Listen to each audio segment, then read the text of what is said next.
We'll call the hearing to order. And I apologize for the slight delay. We had a vote, and which we had to take. But I want to thank all of you for joining us today on a very timely hearing on the importance of passing the pending free trade agreements, specifically for small business. And it sounds like we've come to an agreement, at least today, on the Colombian free trade agreement. But I definitely want to thank all of our witnesses for coming. You've traveled a long ways in many cases. But today we're going to hear directly from those businesses on the importance of passing the free trade agreements and how it affects their ability to reach new markets and create good-paying U.S. jobs. With the unemployment rate hovering around 9%, passing the free trade agreements with Panama, Colombia, and Korea is an important tool for spurring job creation. Free trade boosts our economy by eliminating trade barriers and allowing U.S. exports to reach new markets, giving American companies an opportunity to grow. In 2010, total U.S. exports of goods and services reached $1.8 trillion, including $12.9 billion from Missouri alone. Those exports equal 12% of the U.S. gross domestic product and translate into over 10 million jobs, including more than 4 million from small businesses. It has been nearly 4 years since these trade agreements were negotiated, and no congressional action has been taken. As we remain idle, our major competitors like Canada and the European Union are aggressively moving forward to negotiate free trade agreements with other nations. If we fail to pass these free trade agreements before July 1st, our small businesses and farmers will lose even more market share to foreign competitors.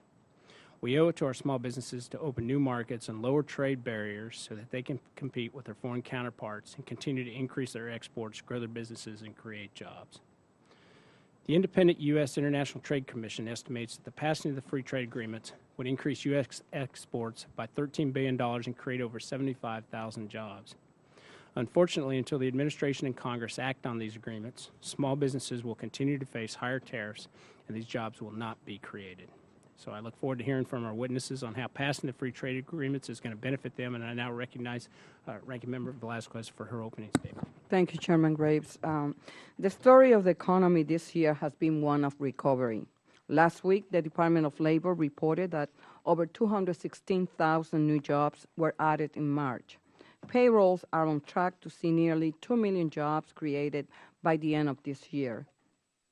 Small businesses are at the forefront of this recovery.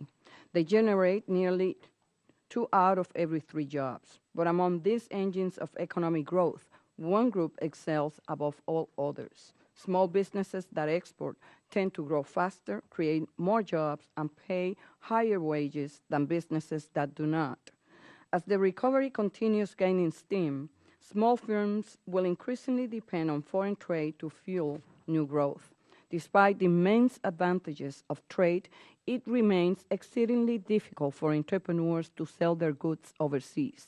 Even though small and medium-sized businesses account for nearly 97% of American exporting companies, they account for only a third of all U.S. goods shipped overseas. Studies show that only 1% of small and medium-sized businesses are currently exporting. Most small exporters sell their goods to only one foreign country and to only one customer in that country. Clearly, there is a vast potential to grow exports among small firms, and today's hearing will help us understand how the pending trade agreements with South Korea, Panama, and Colombia can tap that potential. There is a growing consensus that well-balanced free trade agreements can be a significant driver of prosperity. By eliminating tariffs and other trade barriers, the pending agreements with Korea, Panama, and Colombia can help small firms expand sales globally and create jobs at home. More than 32,000 small businesses here in the U.S. export more than $17.8 billion in goods to these 3 countries. Still, we should not underestimate the importance of getting it right. While well-crafted trade agreements can result in balanced trade relationships, an overly permissive approach to imports can push American businesses out of the marketplace and exacerbate our growing trade deficit. Even with potential benefits of free trade, there are looming issues in all 3 trade agreements. Panama's recent economic growth has made it a sanctuary for tax evasion and money laundering. Under the South Korean agreement, other barriers, such as disparate efficiency standards and high taxes on American cars, go unaddressed. Colombia's persistent record of violence and human rights abuse against organized labor is a source of serious concern. Any trade agreement that opens these countries to an influx of U.S. capital while ignoring problems like this will be a burden, not a benefit, to businesses in this country that play by the rules. Now more than ever, our country needs policies that encourage fair trade and promote small business expansion. I look forward to hearing how the proposed trade agreements can achieve this goal. I would like to thank all the witnesses in advance for their testimony, and I'm pleased that they could join us and look forward to hearing from you. Thank you. I might explain the light system for you. Each of you have 5 minutes to give your testimony, and when it comes down to 1 minute left, the lights will turn yellow and red when your time is up. And if you do go over a little bit, that's fine. Just please try not to go over too much. But I'd like to introduce Mr. Timpton to introduce his our first witness of the day. Scott. Thank you, Mr. Chairman and Ranking Member Velasquez. Very proud to be able to introduce somebody from my home area out of Montrose, Colorado, an example of American entrepreneurship, creativity, and job creation. And want to welcome Mr. Bill Patterson from Montrose, Colorado. He is the founder and chief engineer of TEI Rock Drills and is based in Montrose, Colorado. His company manufactures high-tech drilling equipment for the mining and construction industry and has 40 employees. He is also the holder individually of 6 patents relating to rock drilling and noise control. He received his master's degree in mechanical engineering from Ohio State University in '71, where he was summa cum laude, and in his current role, he oversees full operation of the company and leads their international sales division. Thank you for being with us today, Bill, and appreciate you making the trip. Thank you, Scott, and thank you, really, for this. It's a unique opportunity for me. Been here a long time ago, but this is where the action happens, and this is where we need to make sure that we do things for small business.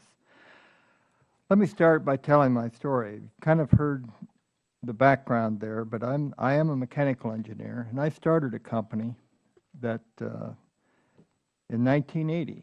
And as with many entrepreneurs, I started the business after the company I served as chief engineer, Gardner Denver, was sold. And the machinery division of which I was working was essentially cashed out. Now, I left there figuring I'd never see another rock drill in my life except when I drove by it. But what I found is that the new company, Gardner Denver, couldn't produce. They laid off all their workers, and I basically went and found the workers that were laid off. They were the ones that knew how to produce parts, and I produced those parts for the clients, my clients that I knew, and basically became a pirate part manufacturer for Gardner Denver equipment. That's how I got started in business. And I thank Gardner Denver all the time for doing that.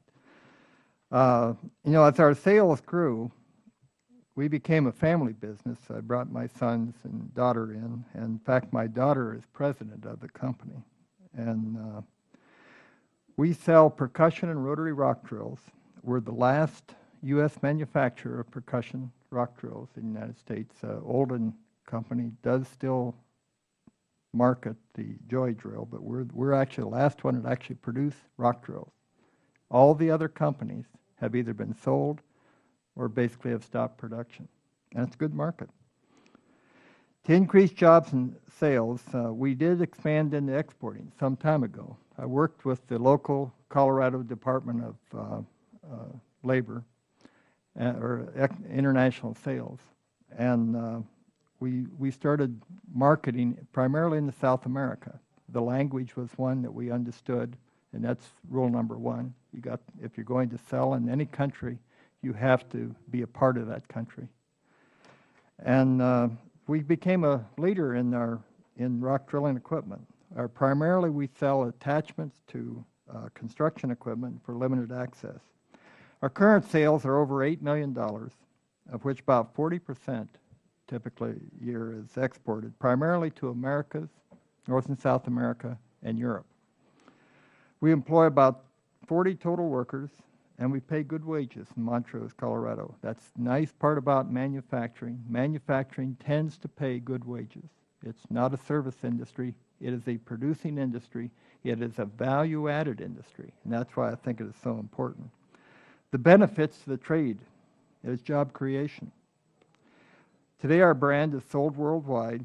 We proudly put Made in America on every unit we sell, because that really, I mean, it is amazing. Even here, I just got back, I was down in Arizona, and we have 4 units that are working on a solar generation plant down there.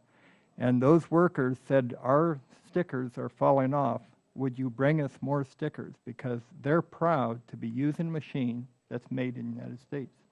And it carries a quality connotation that we can also market in the rest of the world. But we need, if we're going to expand, we need to be able to sell worldwide. It is very difficult for a small company to do this. And that's where we need to help, because we need a level playing field to work with, and Congress is in the best position to do that. So the free trade agreements under consideration are vital for providing a level playing field. In particular, what we have found is that one of the major problems is transportation. How do you get your product to the other country, and how do you make that as seamless as possible? That was the primary advantage of the NAFTA agreement for TEI rock drills, was that we could produce a product, we could put it on a truck, and we could ship it into Mexico and Canada without changing shippers. And you'd be amazed at how seamless it is today and how difficult it used to be. Everything would stack up in Laredo. So we need these direct transportation opportunities. That is an aspect that is in most of these bills. The other aspect of international trade that we always run into is what I call the technical requirements. Typically, you look at trade agreements as leveling the playing field in terms of your what you have to pay. But even more so is making it that individual companies do not erect technical barriers to your sales. And this is also needs to be addressed.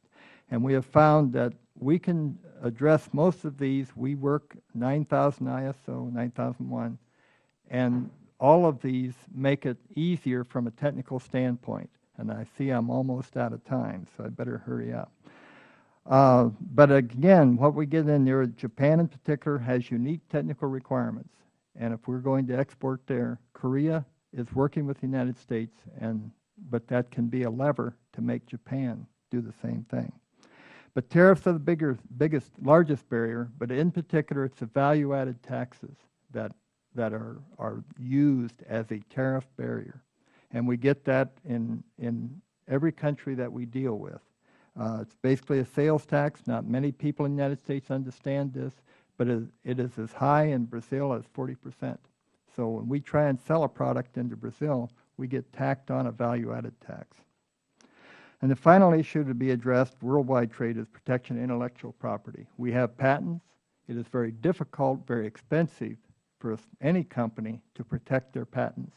We protect them very vigorously, but the problem is that, you need more clout. And what can we do if they copy our product other than kind of say, gee, that's too bad, and go on our way?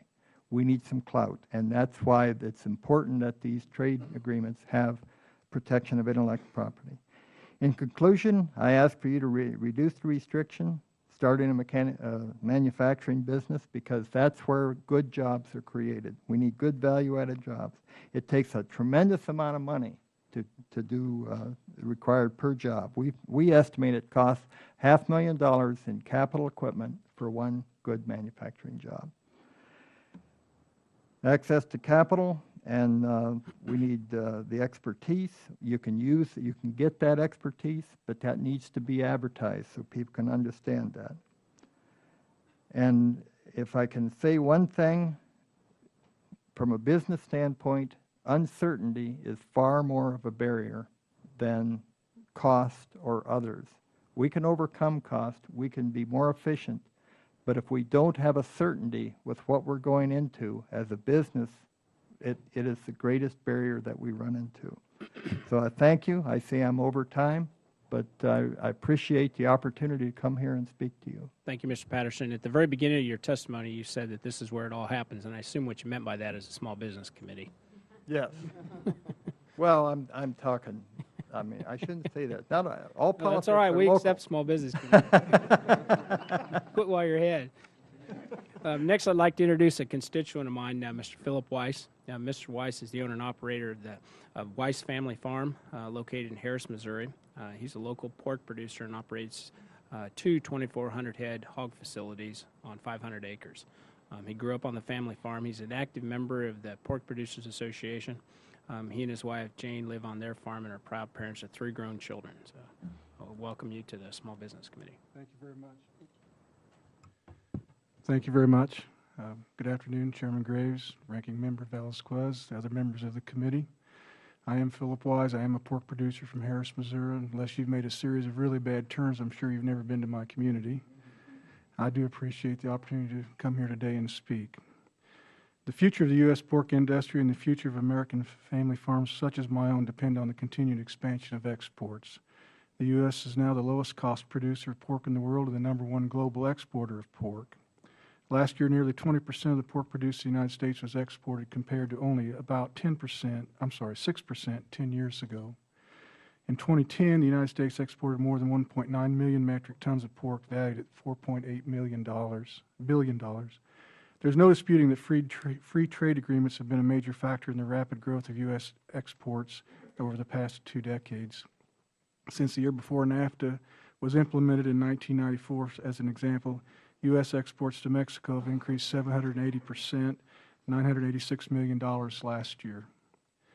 Increasing pork exports is important to more than just pork producers. The U.S. pork industry supports an estimated 550,000 domestic jobs. 110,000 of those jobs are a result directly of U.S. pork exports. Just last year, the U.S. exports grew by about $500,000.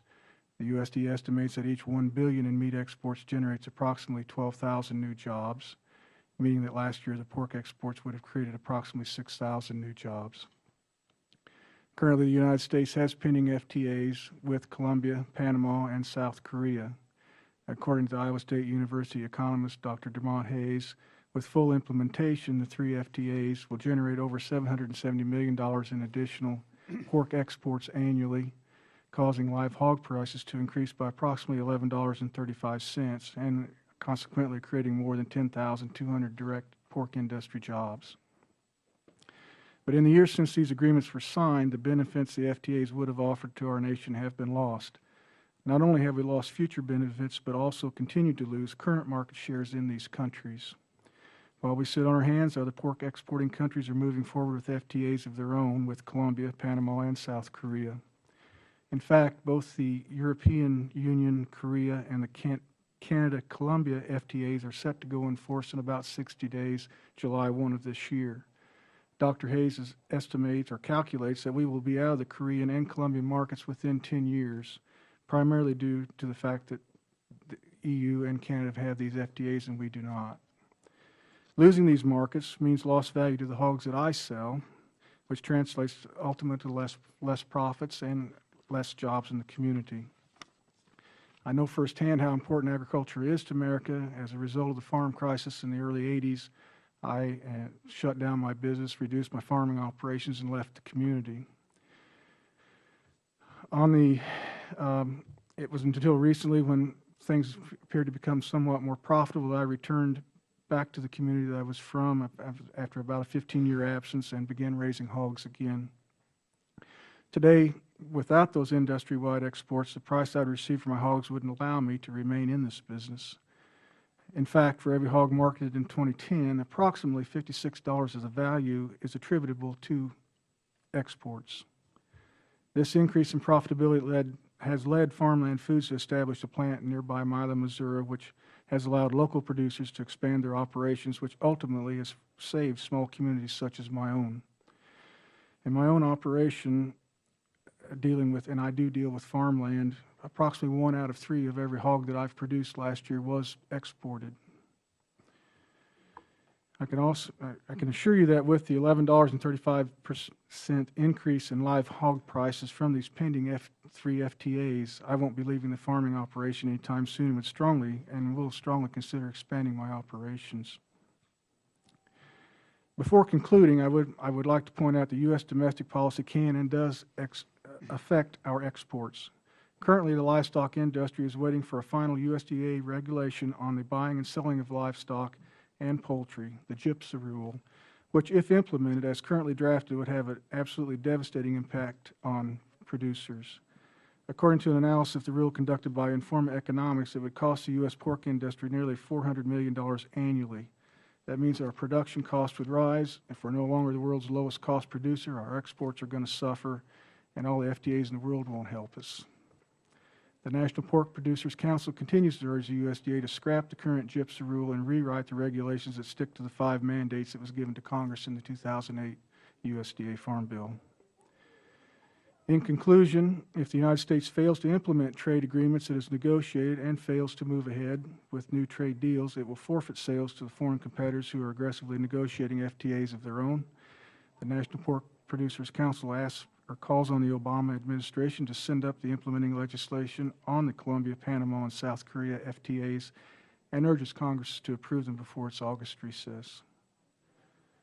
On behalf of myself, the pork producers of the United States, agriculture in general, I just want to say thank you very much for your time and your consideration of this activity.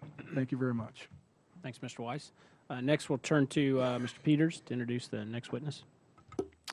Thank you, Chairman Grace. Appreciate that. I'd like to introduce Trevor Meyers, who's the CEO of Chloe's Gear and Products, an automotive parts manufacturing company with operations in Arkansas, in Illinois, and in Rochester Hills, Michigan, which is not only my hometown, but also I have the pleasure of representing here in Congress as well. Chloe's opened a Southeast Michigan location in the 1970s, and they are a Tier 1 supplier for General Motors, Ford Motor, and Chrysler, and a leader in the global market in manufacturing and the supply of automotive timing drive systems and components. Mr. Meyers has been with Chloe since 1981, and he served as CEO since 1997. He is testifying today on behalf of the Motor Equipment Manufacturers Association, which has represented and served manufacturers of motor vehicle components since 1904. I'm happy Mr. Meyers is here to join us to discuss how lowering trade barriers can help boost exports, create jobs, and also he'll provide insight into the perspective of manufacturers and auto suppliers on this most important issue. Welcome, Mr. Meyers. Thank you. Good afternoon, Chairman Graves, Ranking Member Velasquez, and other members of the committee. Thank you for the opportunity to testify this afternoon. I'm Trevor Meyers, President and CEO of Chloe's Gear and Products. I'm here on behalf of Chloe's and the Motor and Equipment Manufacturers Association, MEMA. MEMA represents over 700 companies that manufacture and remanufacture motor vehicle parts for the use in light vehicles and heavy-duty original equipment and aftermarket industries. MEMA and Chloe support the ratification of the pending free trade agreements with South Korea, Panama, and Colombia. My company is an example of how free trade can assist a small manufacturer, allowing it to grow and employ more American workers. Chloe's began as a small business in Cleveland, Ohio, manufacturing replacement engine timing gears in the 1920s. We moved to Arkansas in the early 1960s, beginning with approximately 25 people. In the 1970s, we began selling products to General Motors. In 1985, we made the decision to go global. Our senior management went on a trade mission to Japan, sponsored by the U.S. Department of Commerce, visiting Japanese vehicle manufacturers. 5 years after this trip, we began to do business with Nissan, and today, Nissan is our third largest customer. In late 2010, In 2005-2006, KPS Capital Partners, LLC, took a direct majority investment in Chloe's. KPS kept the existing management and growth plan in place because both were sound. The KPS strategy is to invest in manufacturing businesses that need financial or operational turnarounds. In late 2010, our shareholders agreed to merge with HHI, another automotive parts manufacturing portfolio company of KPS Capital Partners, because the changes the company faced after the financial crisis and automotive restructuring were better served as part of a larger corporation. Today, we still operate in an entrepreneurial style as an independent division. With approximately 750 employees, the Small Business Administration defines Cloys as a small manufacturer in its product code. My company is truly a small manufacturer in the world of motor vehicle manufacturing. Workers United, an affiliate of the SEIU, represents the vast majority of our hourly U.S.-based employees. We are primarily a rural-based manufacturing business with 2 plants in Paris and Subiaco, Arkansas. These 2 locations employ approximately 600 people. Additional employees are located in Arkansas, Illinois, and Michigan, with a small number of international employees. Our employees know that they are competing in a highly competitive global marketplace. We are constantly training in new techniques such as continuous improvement, Six Sigma Black Belt activities. The State of Arkansas and the University of Arkansas at Fort Smith have greatly aided this effort with their incumbent worker training program. Export business is growing rapidly. Currently, we export to the following countries and regions: France, Germany, Italy, Austria, Sweden, the United Kingdom, Colombia, and the Middle East. According to the National Association of Manufacturers, exports are now 22% of U.S. manufacturing production.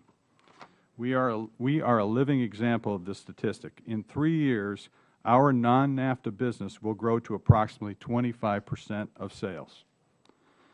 In addition, we have benefited greatly from NAFTA, which has allowed us to freely sell original equipment and aftermarket goods to Mexico.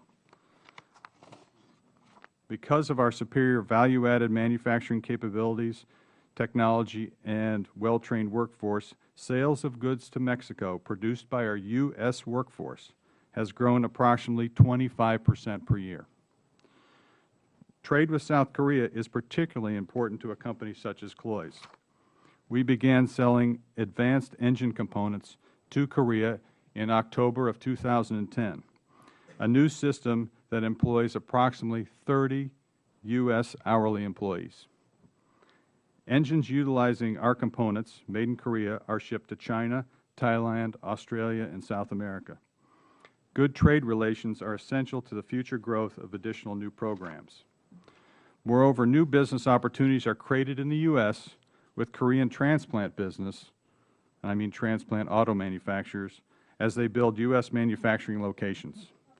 We will begin producing an advanced engine component in the summer of 2011, as another example, for sale to General Motors India. This system will employ approximately 10 hourly employees in our U.S. plants. So on behalf of MEMA and Cloys, I urge Congress to quickly consider and ratify all 3 pending free trade agreements. These agreements will increase trade and promote and increase U.S.-based jobs. Furthermore, the pursuit of the Trans-Pacific Partnership Agreement will open new market opportunities for us and other manufacturers.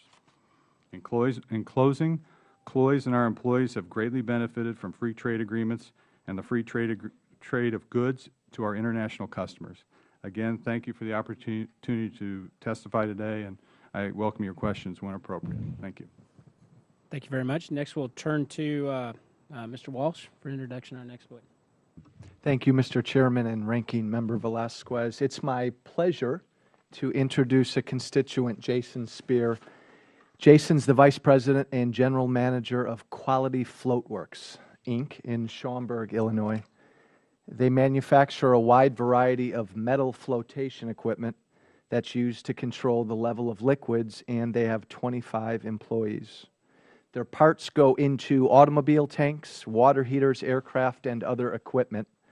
Jason's a member of the National Association of Manufacturers, the U.S. Chamber of Commerce Corporate Leadership Advisory Committee, as well as a member of the U.S. Department of Commerce Manufacturing Council. He's testifying today on behalf of the U.S. Chamber of Commerce. Jason, thank you very much for joining us today. Thank you very much, Congressman Walsh.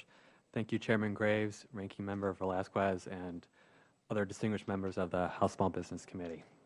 My name again is Jason Spear. I'm happy to be here. Sorry if I look a little tired. I just got back from Chile and Peru the other day, so please forgive me. I live this. Trade is very much part of what our company does. I travel around the world constantly setting up distributors and working with our existing distributors and helping our company grow. We're based, as Congressman Wells said, out in Schaumburg, Illinois. We're a 96-year-old, fourth-generation manufacturer. We manufacture these right here, so you can kind of see what we do. I brought along a little visual aid. And we've noticed that our growth has come from international. Back in 2001, we put forth an international strategy, something which I headed, and since that time we had about 3% of our sales were from exporting, mostly to Canada and Mexico. Since that time, at that point we had about 13 employees. Since that time in 2010, our total annual sales, about 30% were actually from exporting. We export from China, Indonesia, all the way through Europe, Australia, all over across the world. And we are currently at around just under 30 employees. So we've definitely seen a significant growth in not only our sales but our employees because of trade. We are currently setting up an office and warehouse in Dubai to service our customers in the Middle East and in Asia because of the demand that we are seeing. We strongly encourage these FTAs because we've noticed a tremendous growth and advantage in our company to be able to compete, especially in simple markets like Oman or Chile, where you wouldn't think there'd be a market. We've noticed that we've been able to compete and be able to get strong business relationships out of those individual countries that we have these FTAs with. I especially agree with the President's National Export Initiative cannot be achieved without the passage of these FTAs. It will certainly eliminate a significant amount of barriers and help us as manufacturers be able to export to meet the President's goals for that program. All of our products are made right here in the United States, and we are proudly, as Mr. Patterson said, put made in the USA. It does carry weight, and we have inquiries from all over the world based on what we do.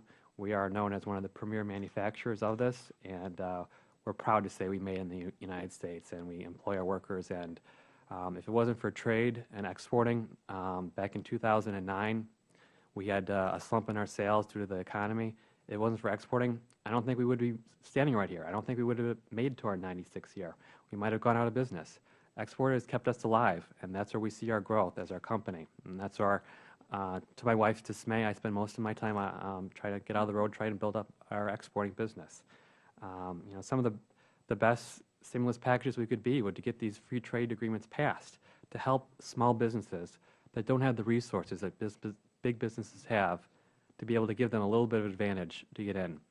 We lost a huge contract to a South Korean firm, to a German company, and I can't imagine that part of that has to do with the 8% tariff that we're going to face, where the German company, as of July, will have a 0% tariff for the same exact product. We have worked with the Department of Commerce and their export assistance programs, and they've been a tremendous resource. And the manufacturing extension programs, nothing but great help in helping us export. I believe that we can certainly compete with any company in the world as long as we are playing by the same rules. I'm convinced the benefits by free trade agreements, because I've seen a reduction in tariffs and government regulations, improve and open sales in new markets that I never would have thought possible without these agreements. My company firmly believes that international trade is a critical role in fostering the economic growth for America's workers and businesses of all sizes, but especially for small businesses where we don't have the access to the resources like the big boys do. And working with the U.S. Chamber of Commerce, which I'm here on behalf of, they've been a very advocate in opening up new markets and helping small businesses reach out across the world. And again, we need the government to help small business like ours and all the others up here to encourage us to do this. And again, these free trade agreements are just another way of helping us get these things done. Simply put, just more opportunities at a level playing field means more jobs. More jobs is what we all want. We want to grow, and every little bit helps. Once again, I truly appreciate the opportunity to share my story. This is our product, all made in the United States, what we do here. And it's been a joy to be here, and I welcome any questions or comments anyone would have. Thank you very much. Thank you, Mr. Spear. We'll move into questions now. I'm going to pass on mine. I have questions, but we have a series of votes coming up, so I want to try to get as many members as we can to ask. I know I'll be back, and I know they have some busy schedules. So I'm going to turn to Mr. West for a set of questions. Thank you, Mr. Chairman and Ranking Member Velasquez. Mr. Patterson, one of the things that you talked about, and I also, when you talk about free trade, there's also fair trade. And we got to make sure that we have that level playing field. And I think that we see some advantages out there with a country like China that we need to help to try to eradicate. But when you talk about a couple of things here, you said reduce restrictions and regulations and also uncertainty. Can you give me some examples of what you mean as far as some of the uncertainty out there that maybe Congress can help to alleviate? Well, from an uncertainty standpoint, what often happens is that, and I hate to use the word kind of like a bait and switch, you basically enter into an agreement, and then you find out that, oh, by the way, you forgot this aspect of it. I mean, in terms of a contract, and when we talk about how to make it so it's a level playing field, it is more along the line of knowing that if you produce a product, that by the time you get it to the marketplace, that whatever terms you've been working on, those will remain. That it won't be after you have the product and you have everything ready to go, and now the terms are maybe not even revised, but restated, and it creates a difficulty in terms of being able to market that product. And we've run into this at several times. It's more on the technical end than it is on the financial end. Other question I had, anyone from the panel, when you talk about protection of intellectual property, do you see any problems out in the international court systems where maybe there's a disadvantage to you, where some of these foreign countries can, take your patents away and reproduce it and undercut you out there in the market?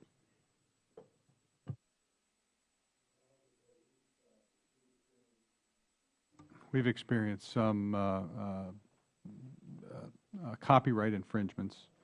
We're generally able to combat those through the use of the courts and so on in the United States. We do file patents in the countries that we do business with, so we try to go internationally. But I think one of the panel members, this is expensive. And I think ultimately it's up to the countries you do business with to enforce those laws, and at least with an agreement. If they're strong in intellectual property, there is an agreement that we can try to enforce. If there's no agreement and no agreement with intellectual property, then we really don't have any protection at all. But it is important, and it's something we do need in the agreements. And Mr. Weiss, I just want to say, being from the South, keep those pork ribs coming. But I'd also like to ask you, we've seen the second and third order effects, especially with the beef industry, with the rise in food prices. And I'm wondering, do you see that also affecting your business in the pork industry? I'm sorry. Could you restate that? Oh, I know. I'm speaking Southern. Just kidding. I missed it. No, the thing is, we have seen second and third order effects on the beef industry from the rise in food prices. And so I'm asking, do you see the same thing happening as well in the pork industry? If I understand your question, for instance, these 3 FTAs would add about $11 to the price of a hog. That's maybe 4% in the total value of the pig. As I see it, that's not a significant increase or a cost to the consumer as an as an inflationary cost. I yield back, sir. I believe Mr. Kritz is next. Thank you, Mr. Chairman. Just a couple of quick questions. For the panel, for each one of you, how is it that you got into, or how did you discover the foreign markets to which you could sell your products? Sure, I can start. We've worked with the Department of Commerce. They've got a variety of programs, and we've done matchmaking programs through them. Also, we set ourselves as a premium manufacturer, and people have sought us out in the niche market. and also as just, sometimes someone finds you over the internet and that leads one path to another. Yeah, I would chime in that it was a concerted effort. You have to decide that you're going to do this, and then you have to, if you will, gather the resources in terms of help that you can get. And for ours, it was the Colorado State International Trade Office, and they were able to help us by marketing, especially in Venezuela and Colombia at the time. And so you end up, you've really got to make an effort. You've got to think, I'm going to do this. And then you have to apply yourself and make it happen. You can't just fall off the log. You really got to push on it. Do it. I would echo Mr. Patterson. At Cloyes, being in the automotive business, it continues to be global business. In the mid-'90s, as I said in my testimony, we began to look globally. For me, it was a conversation I had with another manufacturer who was selling overseas. I asked him how he did it, and he said, basically, you go there. So we started going there, and we got with the U.S. Department of Commerce, who put on a trade mission, went to Japan, and then we had the success after a number of years. And then we continued to go and visit the countries and actually find the opportunities. But it does take an effort, and it is expensive. We're maybe a little bigger than some of the people at the table here, so we had to commit the dollars. But it does take support. I think it would be important for smaller manufacturers to have some kind of support to get overseas. I am not directly involved in negotiating trade, et cetera, but it does very directly affect how we raise our animals, how we feed them, even how we breed types of animals, et cetera. I mean, it has a very direct effect on how we do things.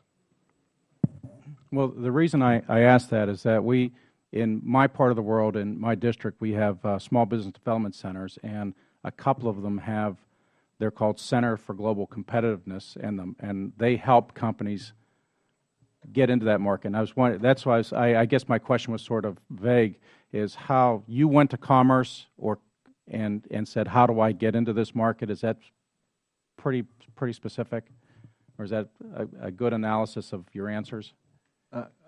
That for our standpoint, yes. I mean, we wanted to expand, and you have a market. We're in a niche market, and it's so big. In order to expand that market, we needed to export and go worldwide as we could.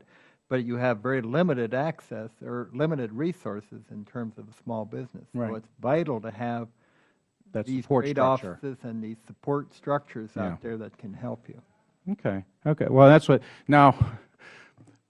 Free trade agreements have had a differing impact. I'm from the Rust Belt, so we had a Volkswagen plant that when the NAFTA happened, the Volkswagen plant shut down in my area and moved to Mexico because it was more cost effective. So I don't want to say I have heartburn, but I have a more combative view of it. But certainly, and especially when you're talking about farm products, that obviously the United States produces an awful lot of food that we can export.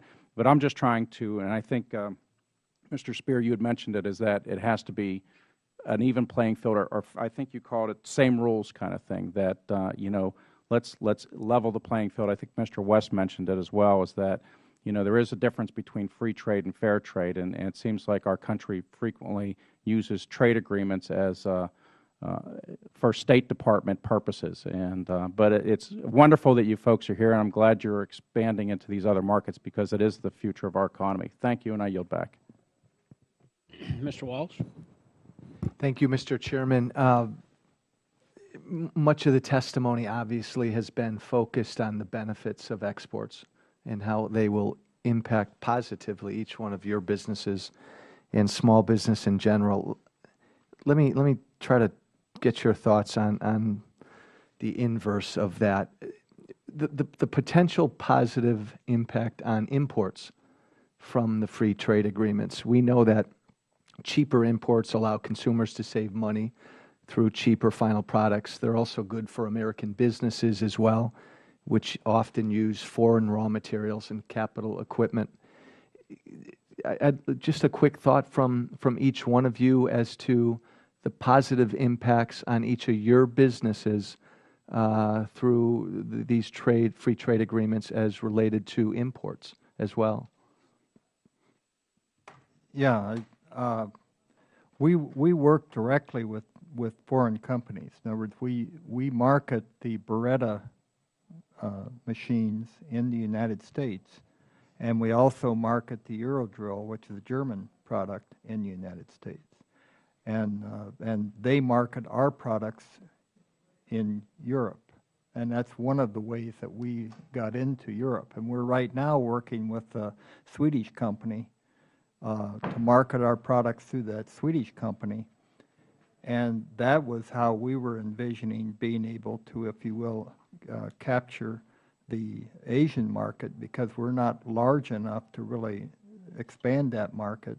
But by teaming with other companies, in this case we're teaming with a Swedish company who is actually owned by a direct competitor to us. And you'll have to remember, in our shop we have a sign there that says, "Bring it on." I mean, we're not afraid of foreign competition. But you have to have that "we can do it" attitude and not be afraid of foreign competition. Other thoughts, gentlemen, on how cheaper and more reliable imports may impact your business as well? Well, in our business, the components are very highly engineered. They go through rigorous testing. So there is a barrier in the fact that just to bring anything in doesn't work, because it's critical to the automobile's function. So maybe we have a little unique situation in the automotive industry, though certainly there's been knockoffs and so on. But we see it as an opportunity, because often our goods may go out as a single component and then come back as a complete transmission, for instance. And we're just beginning a new program with a foreign large company that's putting together into a transmission. So we get the benefit of it coming back in its finished assembly. But it is, so we again, like Mr. Patterson, we try not to be afraid of it. We try to make sure we put the training in place for our workforce so they're highly productive. I think our workforce is one of the most productive. I think the U.S. workforce is maybe the highest productivity in the world, and we try to make sure they know that they're part of this as well. They have to work with us and produce a very highly technical product and stay competitive, because they are up against cheaper labor. Mr. Spear? We face the problem where we have had customers that have gone overseas or have got imports, and one particular case, they all failed. And so they came back at us desperately to rectify it. We do compete with foreign, say, Chinese-made imports. We cater to a higher standard. And when I was just in Singapore, they were saying that the Chinese imports would fail after a few months. And I said, well, we have a 5-year guarantee. And so we're able to sell to that and able to work at ours are quality made. But yeah, there always unfortunately will be that. But we've been doing it for 96 years. We know what we're doing. We're kind of we bank on all that we've done and on our name, and it lends credibility. And it's something that we're always aware of, but we're able to look at the other market that we could compete on. We could add value by lasting longer. Okay. Thank you, Mr. Chairman. I yield back. Mr. Richmond? Thank you, Mr. Chairman. Thank you, Ranking Member Velasquez. Just a quick question for each of you, if you can answer it pretty quickly. And my question would be, how do you transport what's your major mode of transporting your goods over to your trading partners? And we'll start with Mr. Spear. Sure. Ours are small enough. A lot of times we'll ship via common carrier like a UPS, FedEx. We do ship via containers for larger orders. And so that's why we're establishing a branch in Dubai to help with smaller orders that we can ship locally at reduced prices. Simply, ours goes mostly by ocean freight. My product would be primarily truck and ocean freight. We handle a lot of the parts go typically in some type of either FedEx or UPS or, well, DHL is no longer there, but but we do containers for the larger unit. But the transportation cost from our standpoint is very critical because we're at the end. I mean, we're in western Colorado. We're not in the harbor. And so we have to be very careful on our transportation costs. Well, and I was asking that question because I represent the Port of New Orleans, and after redistricting it appears that I'm going to represent the Port of New Orleans, the Port of South Louisiana, and the Port of Baton Rouge. So when you talk about ports and you lump those together, you probably have the largest port complex in the country, which gets us to a dredging issue when you're talking about containers and the reliability of knowing that you're going to have the right draft and depth for ships. How does that affect your planning when ordering containers, knowing that you have navigable waterways in terms of your container cargo? And that could be for anyone who.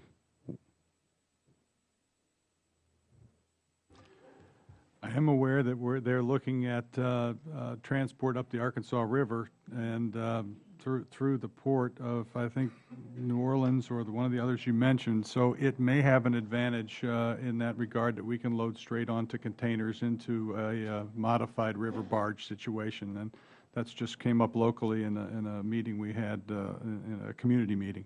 So it could have an effect in our exports of how we go about the transportation, not having to truck it all the way to the port.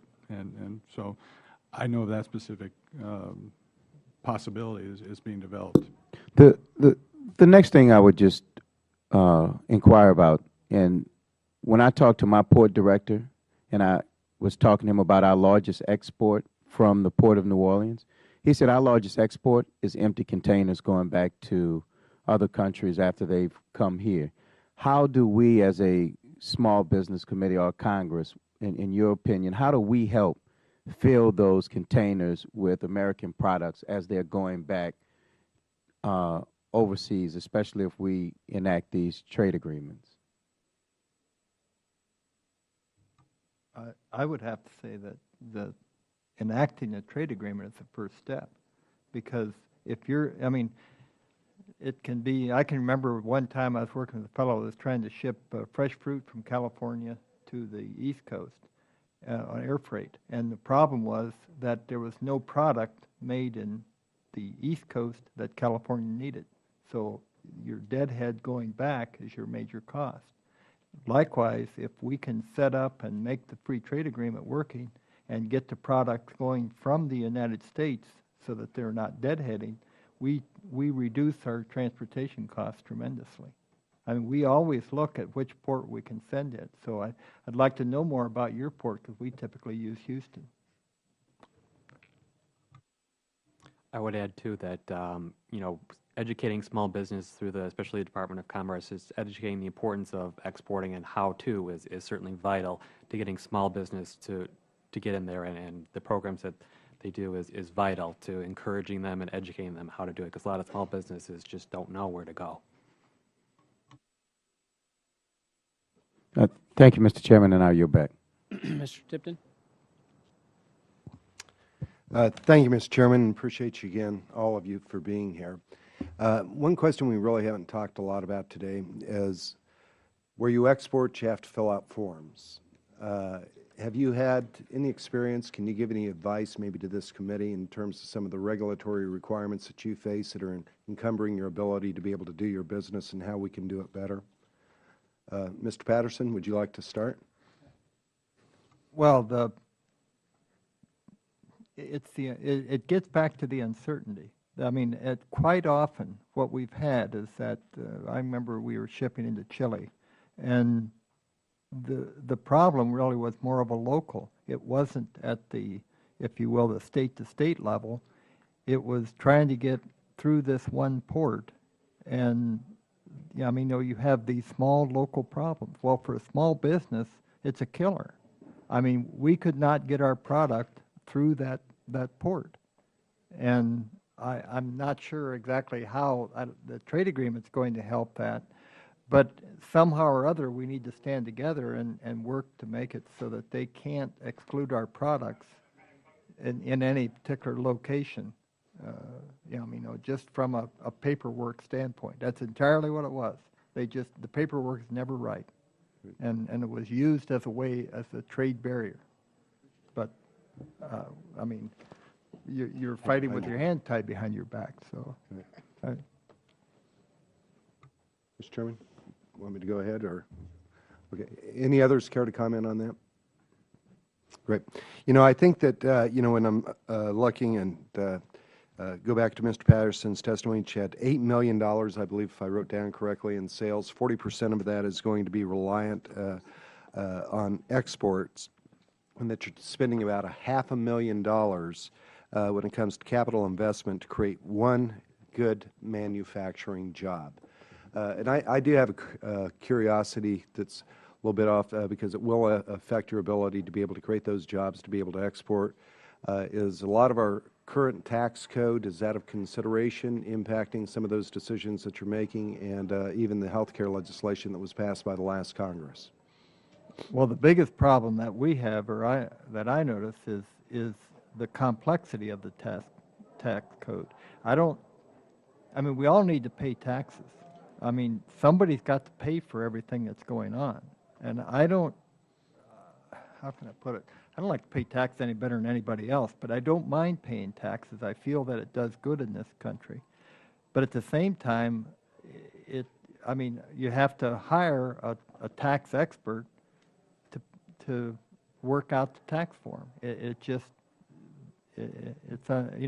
The problem isn't the amount. The problem is all the exclusions and everything that you need to know. It costs you more to keep track of how to pay the taxes than it does to pay the taxes. And we need to focus on simplicity. So complexity is drawing dollars away that you could be investing Absolutely. to create exports and drive American jobs. Yeah, that's the way I feel. Any other comments on that? One of the Mr. things Spear? that as a small businesses, a lot of them are family-owned and operated, such as ours, and estate tax is a big burden on us, having to pay insurance premiums, and rather than reinvesting back in our company, we have to invest in that and prepare for that. And so that is one burden that a lot of small businesses do face. Great. Did have one question, Mr. Spear. I was just kind of curious. What is that particular float used for? This is standard. It's used in a plumbing and also in kettle waters, farm waters, and just goes up and down and levels it. It's just a more standard variety that we have. We sell it all over the world. Great. And you're handing out samples? You want one? Oh, Great. Let's see what we can do. Mr. Weiss, I did want to maybe give you a chance really to explain just how important the pork industry and its exports are. When you come from a town of 105 people, how important is that industry to your community? In my small community, I don't know the exact number. I know there's approximately 3,500 people right there locally involved directly in the pork industry, either in the slaughter plants or on the farms. I myself employ about 5 people throughout the year as a farmer / grower. Right.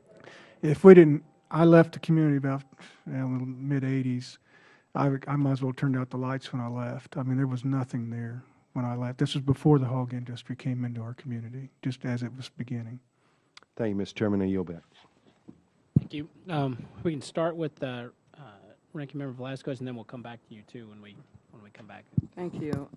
Mr. Spear, the Korean trade agreement contains nothing to address the fact that South Korea has a history of currency manipulation. Does it make sense to ratify an agreement with no safeguards against currency manipulation? And how will that put at a disadvantage our American businesses? Unfortunately, I can't speak to the exact currency manipulation. I'm just a business owner. I'm not a policymaker. I don't know. Where I've browsed some of the trade agreements, I don't know it inside and out. But I just know from our end, as a company trying to export, it makes a difference. It does make a difference. That extra 8% can make a difference between getting a sale or not. Thank you, Mr. Meyers. There have been numerous reports of businesses in Colombia using violence and intimidation against labor unions and disregarding workers' rights, to the point that today the president announced an agreement with the president of Colombia for them to take steps to address those issues. So when companies like yours deal above board with an organized labor force, does this type of disparity place U.S. companies at a disadvantage? Well, first of all, I think it is a serious concern that we treat our workforce well, and you're right, we do treat our people well. We work as a team. We consider them family. So in terms of safety and the welfare of our workforce, we work as a team. So if it is going on in other countries that we do business with, it should be a concern. I guess the point is, if there is no agreement, then we have no leverage with that country. If there is trade going both ways, to me, there seems to be some leverage through the agreement. And I think it's important to have an agreement so you can at least have some input and maybe, in a way, some control over this serious problem. We have cases like in Colombia and Panama where businesses pay lower taxes, face less regulation, and have a ready labor force that will work for low wages. And every one of the witnesses expressed the fact that it's important for American businesses to have a level playing field so that you are not put at a disadvantage. Wouldn't that put American businesses at a disadvantage? Well, it's very difficult for a company to compete with what our workforce does. They're highly productive. The parts are the product that we make. Not speaking for the other witnesses here. Takes a trained workforce, and the capital and the company as a whole to produce a product that somebody wants and the companies want, and that's how we get to it. And if you just take a low-paid worker with poor conditions, they can't produce the kind of products that our workers do. Mr. Weiss. I guess I'm damn good at what I do. Bring on the competition. Mr. Patterson. Yeah, and I agree. It's productivity. I mean, we have the capability of being able to compete in a world market, but in order to do that, we have to do it with increased productivity and better quality, and that has to be the focus. And we really don't run into this too much because the very workers that you're talking about, as Mr. Meyers talked, they really cannot produce the product that we produce, and so they're not really that much competition. I mean, they will produce a product, but that product will not have the value that we can get for our product. Thank you. We'll recess. We have 3 votes. We'll recess for a short period of time, and then we'll be back.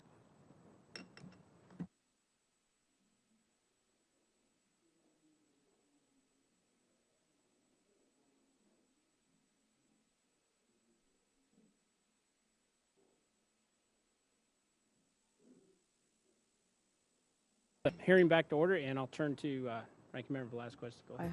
I have no more further questions, Mr. Chairman. And I've got a few. Out of as much as anything else, when you see countries like, and this question is for all of you, and we'll start with Mr. Patterson.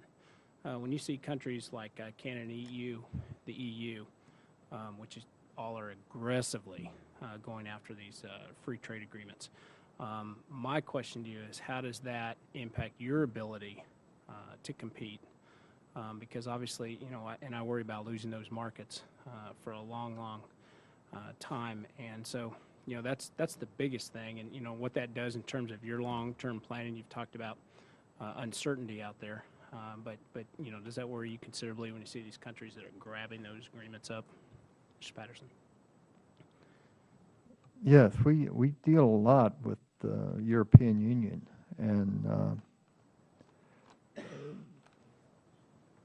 I'd have to say that right now we have an advantage over them, mainly because of the currency change, but that can change overnight. And what the European Union has been doing has been primarily setting up technical standards. And the U.S. is well advised, in my opinion, to look at how these are structured and make sure that it's used to our advantage as well as theirs. It's molded around the ISO standards in terms of looking at quality. In other words, the ISO is really just there so that you can ensure that the vendors, the people you're buying from, are providing a quality product, and you can trace it back. So it's a bookkeeping scheme. It's definitely more costly to do it that way. But in the long run, I think that's what the U.S. is also going to end up having. Any successful U.S. manufacturer is going to have to address the quality requirements in ISO, and in any trade agreement, we need to look at to make sure that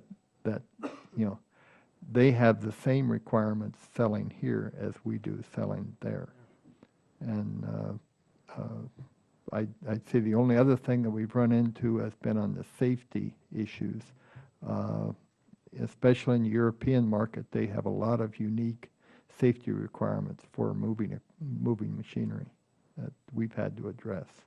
And but at the same time, we've been able, how can I put this? Especially in the English market, we have come up with a solution to some of the safety requirements that they had for their drills. And I'll have to admit, it was much to the dismay of the British and German producers that were selling in that country, because they were not able to do that. And so it can work. We need to be very careful of how we do this for that level playing field, but spell it out, kind of tie it to an international standard, if you will, so that everybody has to follow that same technique, if you will, or process, and whether it goes to Germany or to as an export or as an import. So that's the way I would address it. Mr. Weiss. And I know with pork producers, it's a little bit different. You obviously don't have a direct involvement in No, but as export agreements, but you've got to be worried about the aggressiveness of them. as Dr. Hayes has stated, is particularly with the EU and Korea and Colombia, or the Colombia FTA, we'll be out of those markets within 10 years. Specifically, even today with Korea, our current market share in the last 2 years has reduced itself by about 15%, and we're continuing to lose competitive advantage there as we speak today. In fact, you might even address, too, the amount, and you just did, the amount of market share that you've lost.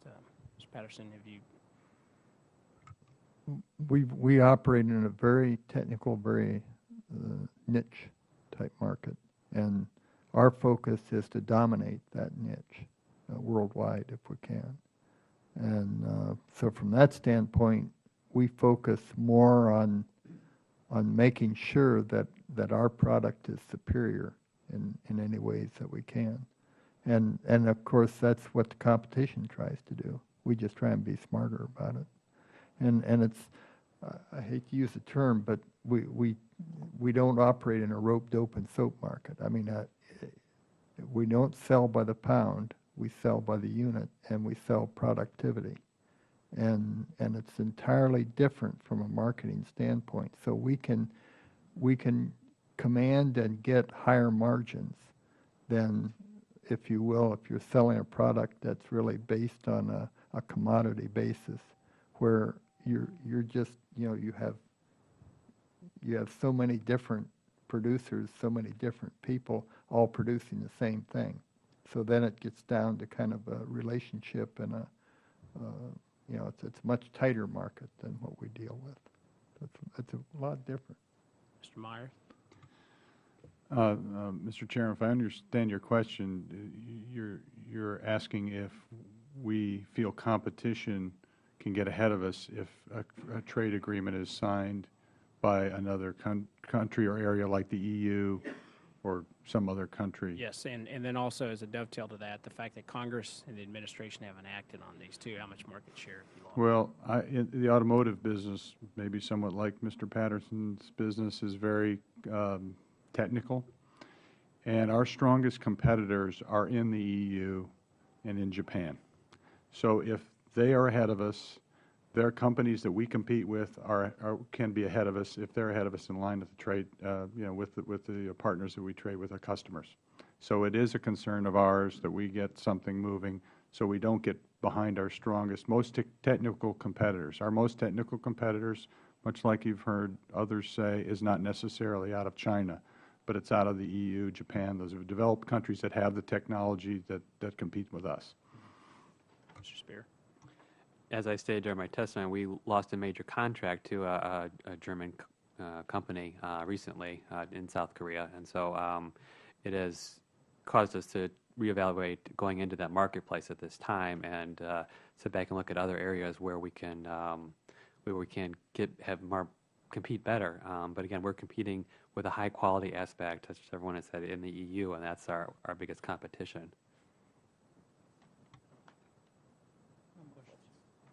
I appreciate all of you participating today very much. Again, I know some of you traveled a long ways to be here, but we're going to continue to, it's important, I think, that the country continues to look at these free trade agreements, so we try to get these passed just as quickly as possible and move forward. I very much believe that, particularly in the agriculture field, which I am intimately familiar with, but I appreciate your testimony today.